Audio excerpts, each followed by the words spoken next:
seguimos porque tenemos también un tremendo entrevistado hoy. Nos vamos a meter más en el tema más oscuro.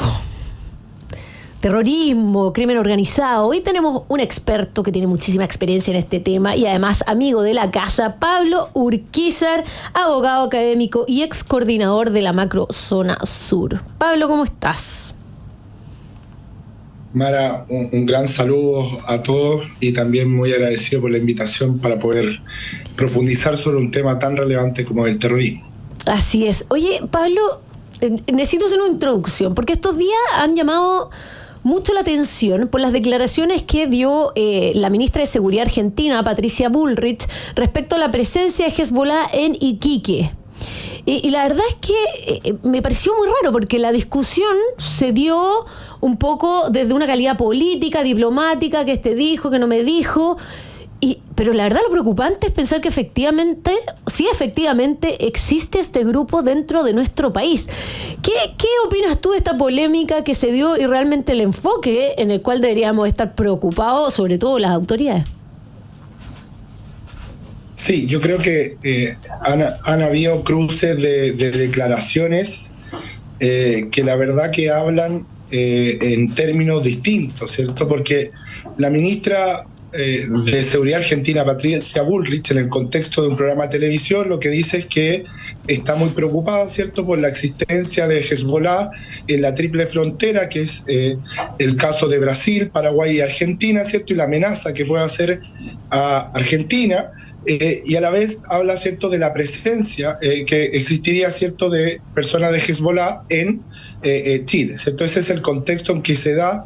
La ministra de Argentina, ¿cierto?, de Seguridad no es una novata en este ámbito, ¿cierto? Recordemos que durante el mandato del presidente también anterior, ¿cierto?, sí, 2017, ella también fue ministra de Seguridad, por lo tanto algo que conoce a la perfección en este contexto, y por lo tanto en ese contexto la pregunta, ¿cierto?, es si lo que dijo o no dijo la ministra de Argentina tenía fundamento, fue algo al voleo, ¿cierto?, o realmente, ¿cierto?, hay que preocuparse.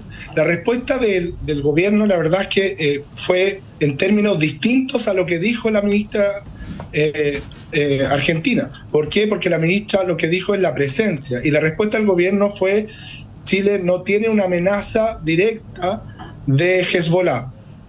Pero son cosas distintas, ¿cierto? Una cosa es la eventual presencia y otra cosa es la amenaza directa, ¿cierto?, de Hezbollah. Y en cualquier caso, ¿cierto? Y desde tu perspectiva, ¿cuál es la diferencia? Para que los auditores entiendan. La diferencia es que, por ejemplo, como lo detalla hoy día en el Mercurio, ¿cierto?, el exfuncionario de la ANEP, del Ministerio de Defensa, Alejandro Sala, ¿cierto?, pueden existir células dormidas en Chile, ¿cierto? Es decir, células que eventualmente pueden conectarse, ¿cierto?, con las células activas y provocar, ¿cierto?, una amenaza. Pero actualmente no necesariamente existe una amenaza, pero sí puede existir una amenaza, una presencia que eventualmente pudiera activarse, ¿cierto? Y esa hay una diferencia, ¿cierto?, que parece ser sutil, pero muy relevante para efectos de lo que está pasando. De hecho, las disculpas que hace el Ministerio de Seguridad argentina no dicen relación con que la información que dijo la ministra Bullrich sea falsa, sino que dijo disculpas en relación a poder provocar un estado de alarma, ¿cierto?, de perjudicar al país desde la perspectiva de la imagen y por lo tanto de no provocar terror, ¿cierto?, o provocar miedo. Pero nunca se disculpó la ministra Bullrich desde la perspectiva de lo que dijo, especialmente si existía o no la presencia. Y más allá de eso, la pregunta es: ¿por qué Chile sería un país que estaría completamente alejado, ¿cierto?, de lo que dice relación con el terrorismo internacional, cuando Chile existe una crisis de seguridad brutal, donde hay terrorismo nacional, por ejemplo, en la Macrozona Sur, donde hay crimen organizado con la presencia, por ejemplo, del Tren de Aragua, donde existen estados como la dictadura venezolana que se introduce, ¿cierto?, en el territorio nacional, afectando la contrainteligencia para efectos de asesinar personas, ¿cierto?, venezolanas, como el asesinato y el secuestro del exteniente Ojeda. La pregunta es, frente a esa realidad que tiene Chile, ¿por qué a priori, ¿cierto?, nos negamos a prepararnos, para anticiparnos para efectos de lo que eventualmente puede existir, que es el terrorismo internacional? Y en ese sentido, la verdad es que más allá de discutir si lo que dijo o no lo que dijo es cierto, lo importante y lo relevante, ¿cierto?, es que el país no puede esperar a que exista un atentado terrorista desde el punto de vista internacional para efectos de recién reaccionar. Y la realidad es que Chile no está preparado para enfrentar ni el terrorismo nacional ni el terrorismo internacional. Y de esa perspectiva, ¿cuáles son las características de un país que abren las puertas a que el terrorismo vaya penetrando poco a poco, como pareciera ser en nuestro país, y que nadie se da cuenta, y que finalmente, como le ha pasado a muchos otros países al norte nuestro, que al final terminan tomados por el crimen organizado y el terrorismo?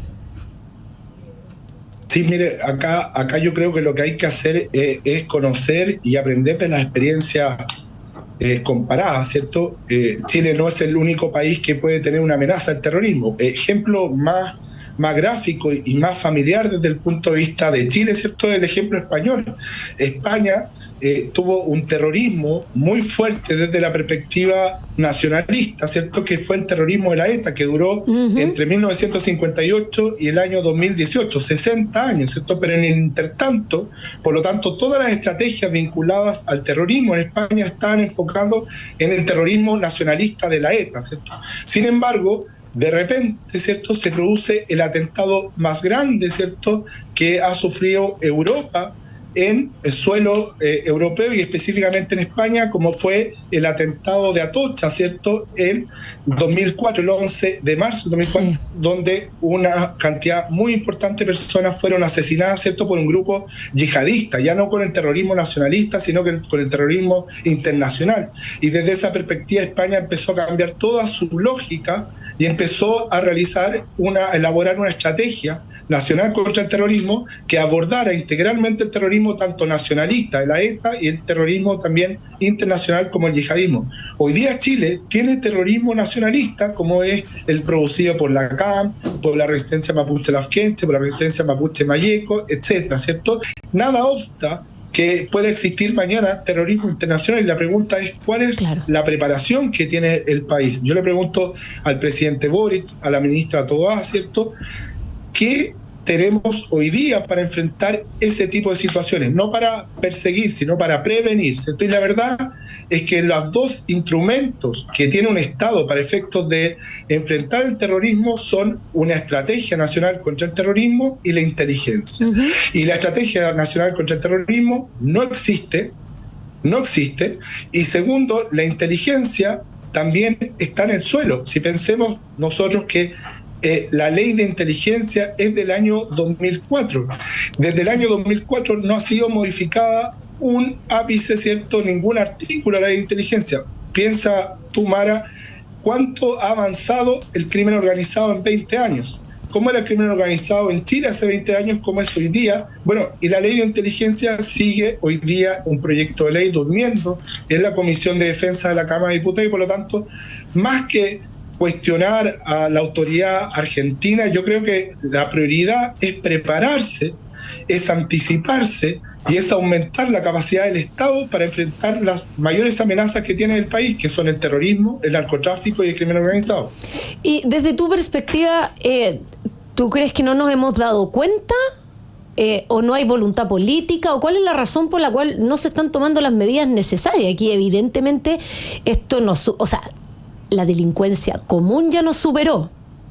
Entonces, me imagino que como país no estamos completamente superados con este nivel, con el nivel de terrorismo, crimen organizado que está entrando. Entonces, ¿qué es lo que le pasa a las distintas autoridades de manera transversal, tanto en el Ejecutivo como en el Legislativo, para empezar a tomar las medidas que corresponden?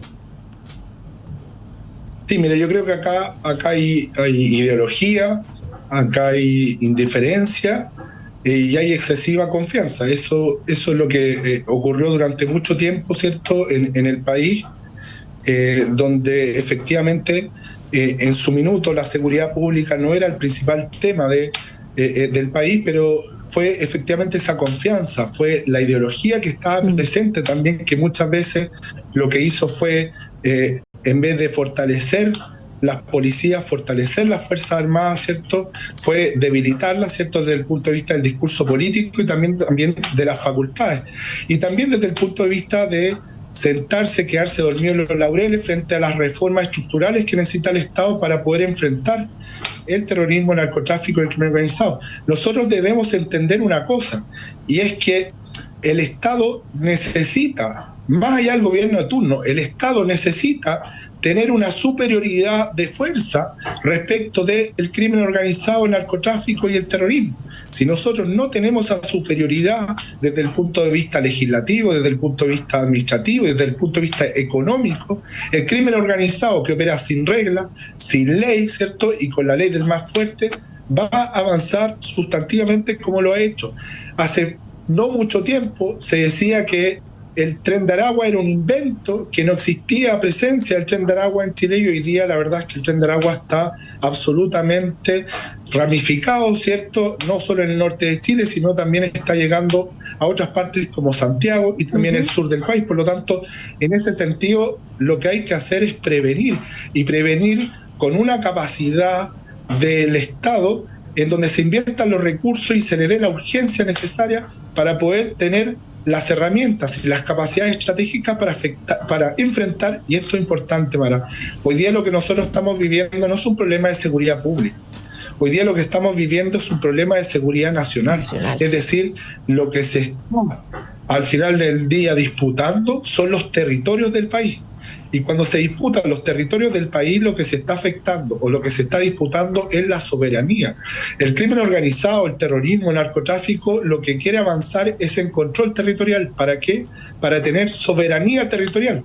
Es decir, desplazar al Estado desde el punto de vista de lo que dice relación con su presencia, y por lo tanto ya no basta las simples estrategias de seguridad pública como podría ser el plan cuadrante, ¿cierto?, o la mera disposición, ¿cierto?, de carabineros comunes para efectos de poder enfrentar esto. Acá se necesita especialización, se necesita una estrategia y se necesita por sobre todo inteligencia. Sin inteligencia, las policías y las Fuerzas Armadas operan a ciegas, y eso se debe entender de una vez por todas, dejar de lado la reyerta política y entender que la seguridad es un derecho humano básico. Sin seguridad no hay libertad alguna. Todos conocemos hoy día personas que están reduciendo sus libertades, están llegando a casa más temprano, no pueden salir de noche, no pueden caminar por ciertos barrios, ¿cierto? ¿Por qué? Porque se sienten amenazadas de poder sufrir los embates de la delincuencia, y por lo tanto eso tiene que ser la prioridad número uno del Estado, no del gobierno, no del Poder Judicial, no del Estado en su conjunto, para efectos de enfrentar esta amenaza que, si no se le pone coto, límite, ¿cierto?, nos va a superar como hasta ahora lo está haciendo.